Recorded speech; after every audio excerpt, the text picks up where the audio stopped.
What's up, ragazzi? We're back. It's been a long summer. Inter have a new manager, Antonio Conte. What does that mean for Serie A? What does it mean for Inter? Let's find out.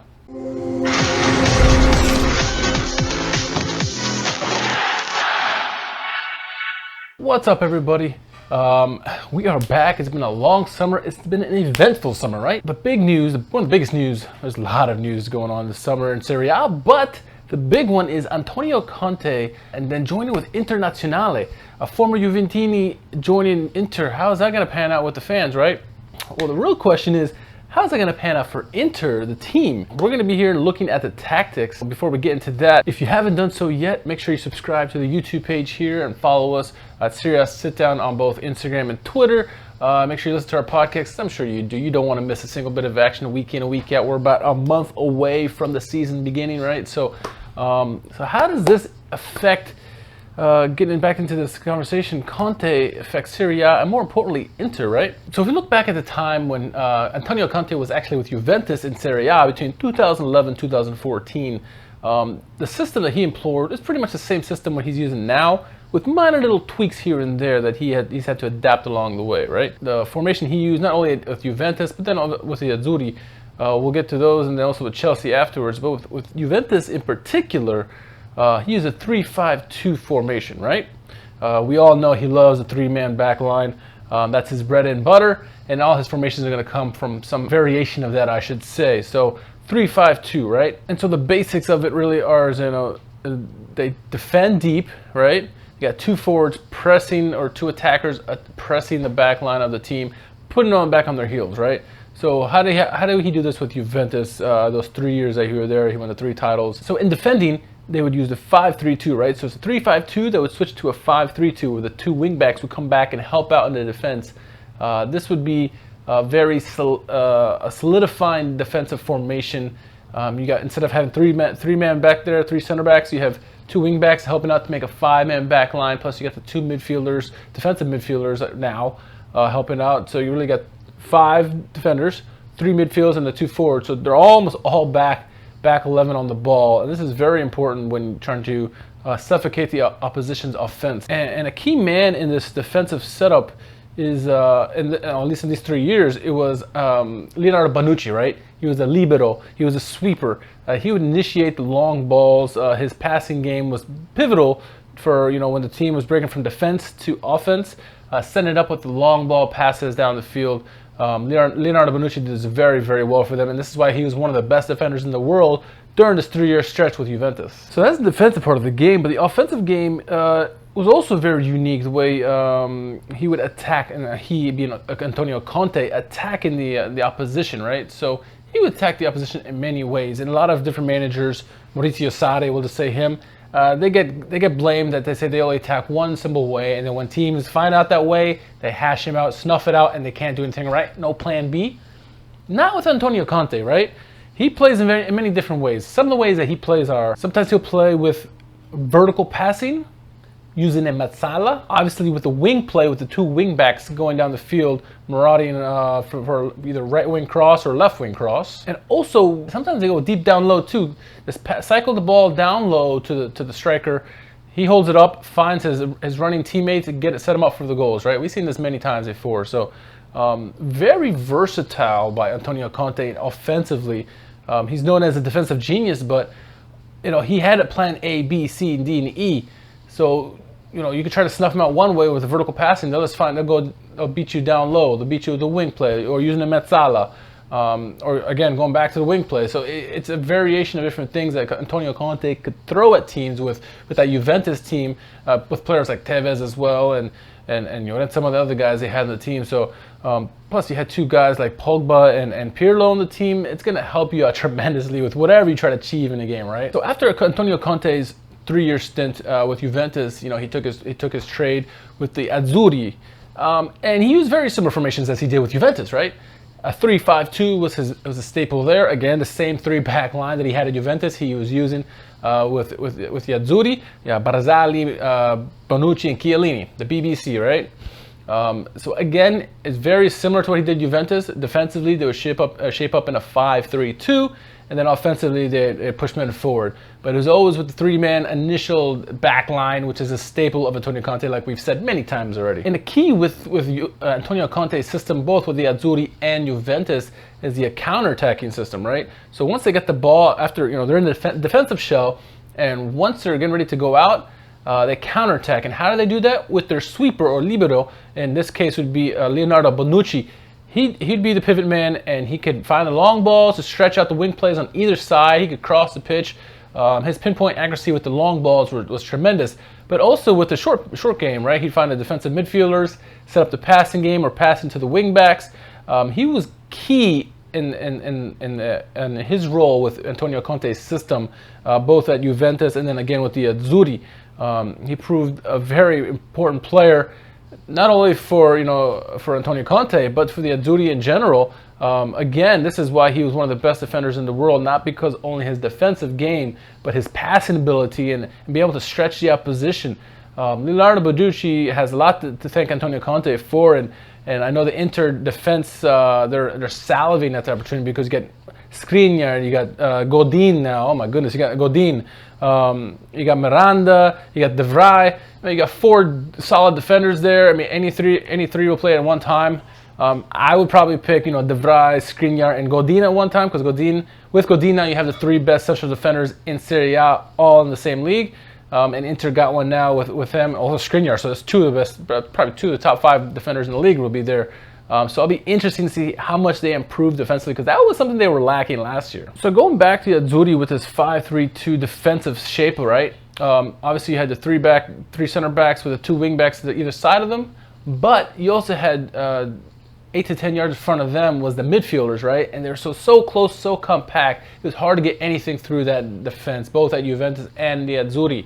And then another big key is that the forwards were also like 5 to 10 yards inside of the halfway line. So you really had all 11 guys inside their own half defending the ball, and they're very disciplined. Antonio Conte demands that you're disciplined if you want to play for him, because he does not like to give up many opportunities. So they were very compact, very tight, very disciplined in that 5-3-2 defensive formation when the opposition had the ball in their half. And we say that they're compact, and you got to understand this. They were all within 20-25 yards of each other.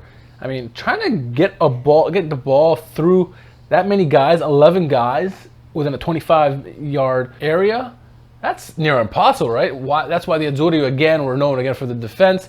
Juve were such a stout defense there. BBC, they looked great, and they did their part. Obviously, they were magicians defending, but it's the whole team collectively being so close to each other in proximity that it just stifled the opposition, and any kind of attack that they tried to come down the pitch with whatever it was, they had answers because they had the bodies clogging up all the passing lines. And what's interesting with Antonio Conte's defensive setup is you have the 3 back line, right? But when you have the 3 midfielders in the midfield too, they kind of like parallel each other.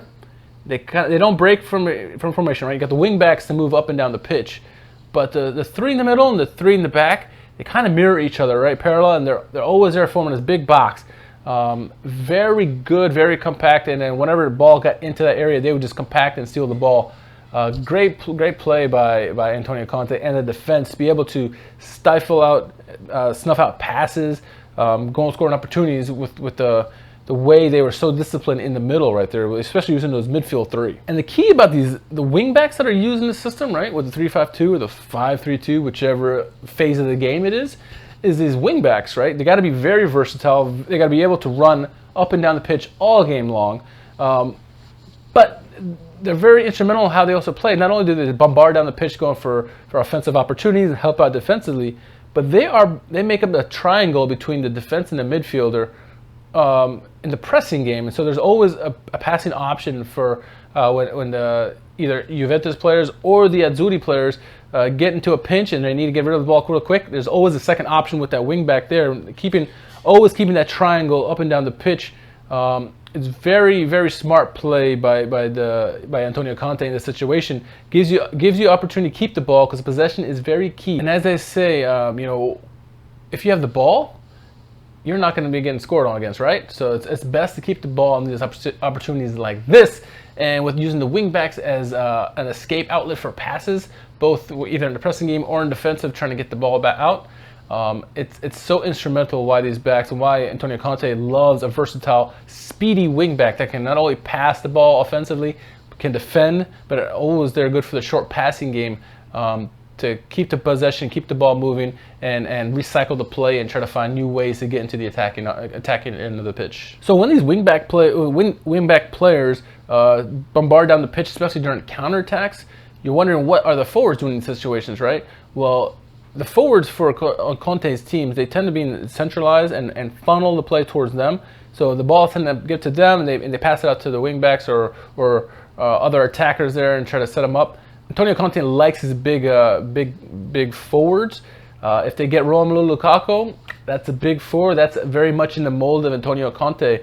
And I can see a lot of balls again funneling through Lukaku, both for goal scoring opportunities, but also setting up the other players on the pitch to get their chances as well. So this could be a very perfect matchup, perfect setup for Antonio Conte with Inter. And so after the counterattack, and say it stalls out, whatever, and the other team gets the ball, right? The question is, how does Antonio Conte's teams press the other opposition, right? And so they kind of compact in the middle and try to force all the passes out wide.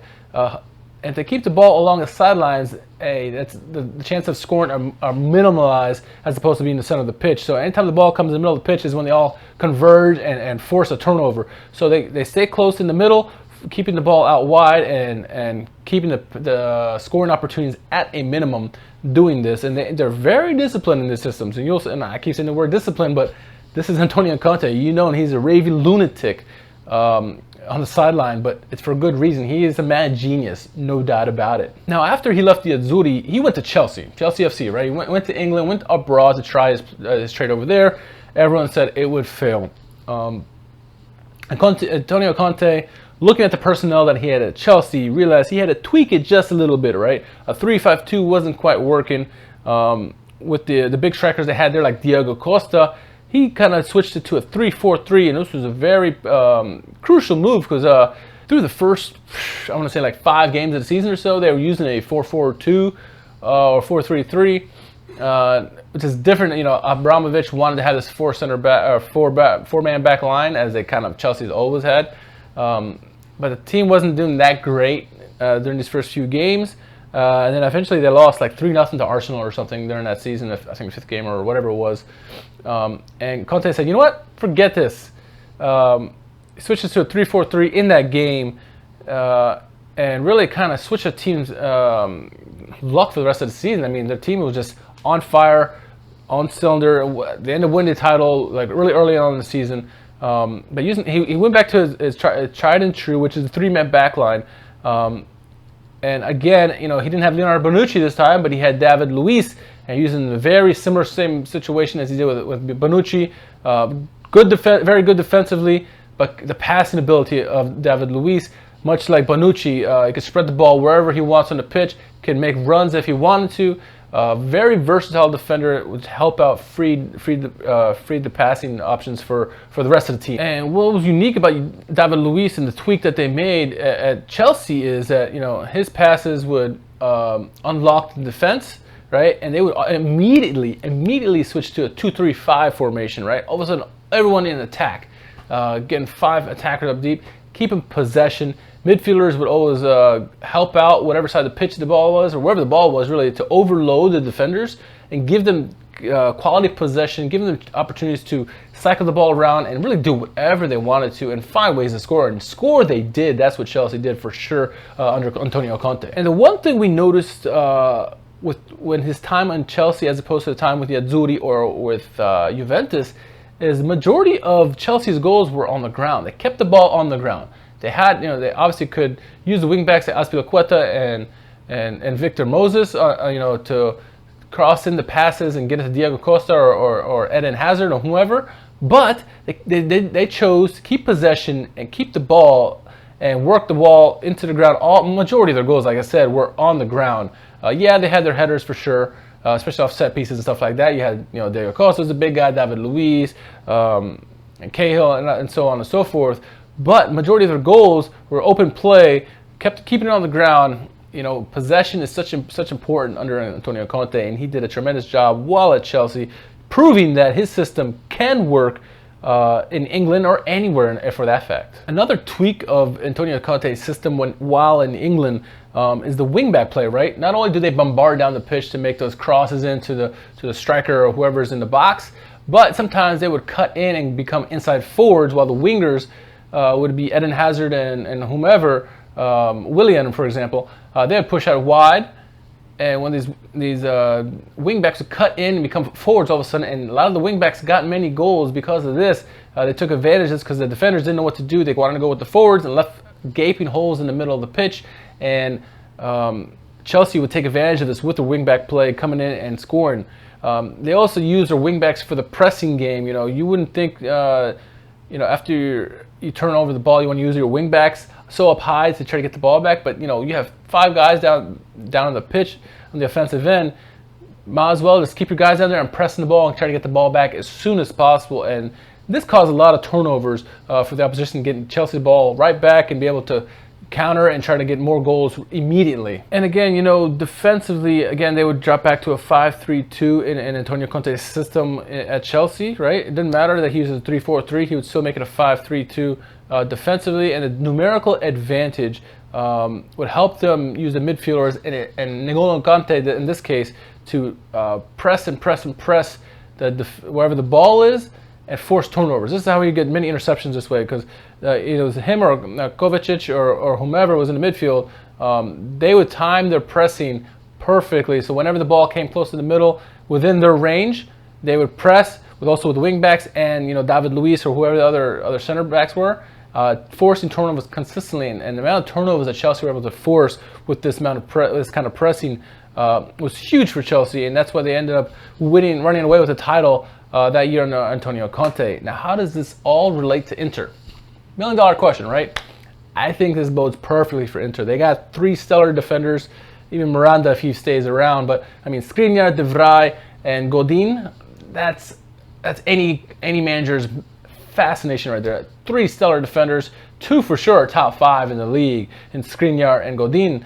And then you got the midfielders, and with Brozovic leading the way.